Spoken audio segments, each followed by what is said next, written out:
Hi, it's me again with CorelDraw tips and tricks. I was playing around tonight with the Nike logo.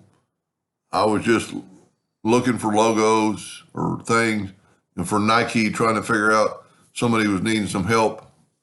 And there's plenty of on the internet, and I just took one of them.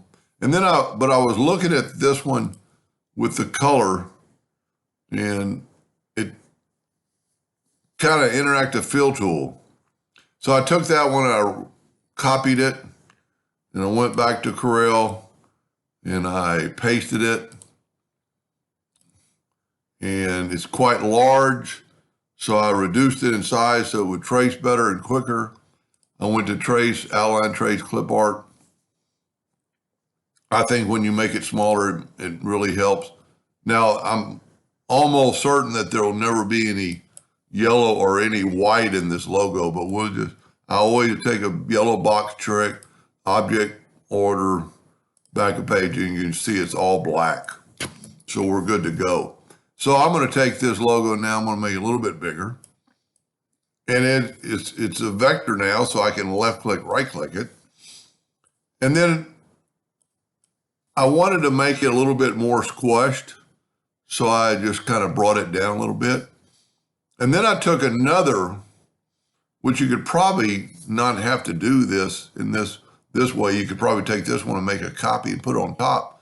But I took the 3-point line and I went from there to about there, and then I just kind of mimicked, trying not to interfere with this line. And then let's see how big this thing is. It's 6 inches. I've got my nudge factor. I'll set it on 8. And I'm going to take the Smart Fill tool and I'm going to make 2 different patterns. So I've got that right there. Now we can delete this. Now, I think I made the first one, blue. So what I'm going to do is, with the bottom one selected, I'm going to get the interactive fill tool. And this is where your artistic ability would come out, and you could probably do it different than mine or better than mine, hopefully. So what I did so far, I've taken the interactive fill tool, I got blue on both sides. I'm going to take a white and go right about the middle. And what that's going to do, it's going to kind of give it a shine. And you could put it anywhere you want it to. Now, this one, I just started thinking that's kind of like the back side of it. So let's get the interactive fill tool. And let's go this way. But let's put dark in there, kind of make it look like a shadow. And this, this you probably really need to play around with because you don't want it too dark. And I'm going to call that good. Now, I'm not going to group it together, but I'm going to Control D to duplicate it. And I'm going to click on right here on that node, and I'm going to rotate it 30 degrees.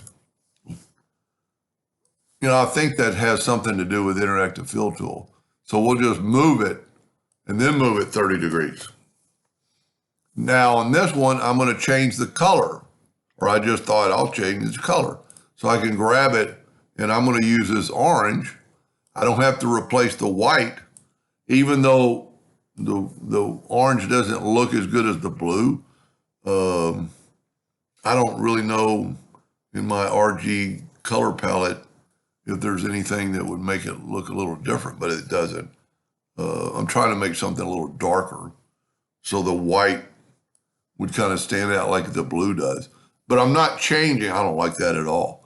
I'm not changing the structure. The white is in the same place, and on this one, I'm going to replace it with that orange. And go right here and go orange. Now that with the black looks pretty good. Now I can group these together, Control G. Now double click on it, Control D to make a duplicate, and this time we need to rotate it 60 degrees. And then Control D, Control D, Control D. And here's kind of the cool part. Group that together.